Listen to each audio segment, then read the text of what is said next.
കോഴിക്കോട് ജില്ലയിൽ +2-ന് 60% മുകളിൽ മാർക്ക് നേടിയ വിദ്യാർത്ഥികളെ അനുമോദിക്കുന്ന ഒരു ചടങ്ങാണ് ഇപ്പോൾ കോഴിക്കോട് നടക്കുന്നത്. നിരവധി വിദ്യാർത്ഥികൾ, കോഴിക്കോട് ജില്ലയിലെ നിരവധി വിദ്യാർത്ഥികളാണ് ഈ പരിപാടിയിൽ പങ്കെടുക്കാൻ വേണ്ടി എത്തിയത്. നമുക്ക് അവരോട് തന്നെ ചോദിക്കാം എങ്ങനെയുണ്ട് എന്ന്.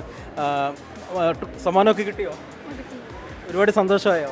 ഒരുപാട് വിദ്യാർത്ഥികളുണ്ട്, നമുക്ക് അവരോട് തന്നെ ചോദിക്കാം. ഓക്കെ, നിങ്ങൾ പുരസ്കാരമൊക്കെ മേടിച്ചോ?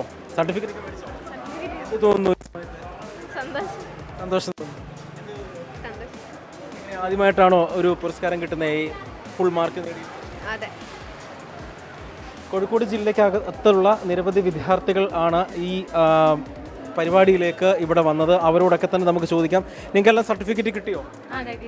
എന്ത് തോന്നുന്നു ഇത് കിട്ടി? ഈ വിദ്യാ പുരസ്കാരം കിട്ടിയപ്പോൾ എന്ത് തോന്നുന്നു? സന്തോഷം. ഇല്ല, നല്ല സന്തോഷമുണ്ട്. നമ്മൾ അത്രയും ഹാർഡ് വർക്ക് ചെയ്തെടുത്തിട്ട് നമ്മളെങ്ങനെ എൻകറേജ് ചെയ്യിക്കുന്ന ആൾക്കാരുണ്ടെന്ന് അറിയുമ്പോൾ തന്നെ നല്ല സന്തോഷമുണ്ട്.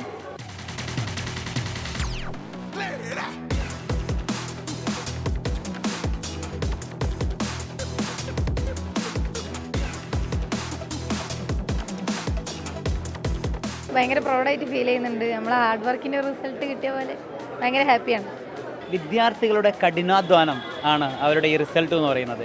ആ കഠിനാധ്വാനത്തിന് അവരെ അഭിനന്ദിക്കുക എന്ന് പറയുന്നത് നമ്മുടെ കടമയായിട്ടാണ് ഞങ്ങൾ കണ്ടത്. അതാണ് ടിസ് എഡ്യൂക്കേഷൻ ഫൗണ്ടേഷൻ ഉദ്ദേശിക്കുകയും ചെയ്തത്. അതിന് ഏറ്റവും വാല്യുബിൾ താങ്ക്സ് ഞങ്ങളുടെ മീഡിയ പാർട്ട്ണറായിട്ടുള്ള 24 ന്യൂസ് ചാനലിനോടാണ്. നിരവധി വിദ്യാർത്ഥികളാണ് അനുമോദനം ഏറ്റുവാങ്ങുവാൻ വേണ്ടി കോഴിക്കോട് എത്തിയത്. വിഷ്ണു കച്ചേരിക്കൊപ്പം അജി കുഞ്ഞുമോൻ, 24 കോഴിക്കോട്.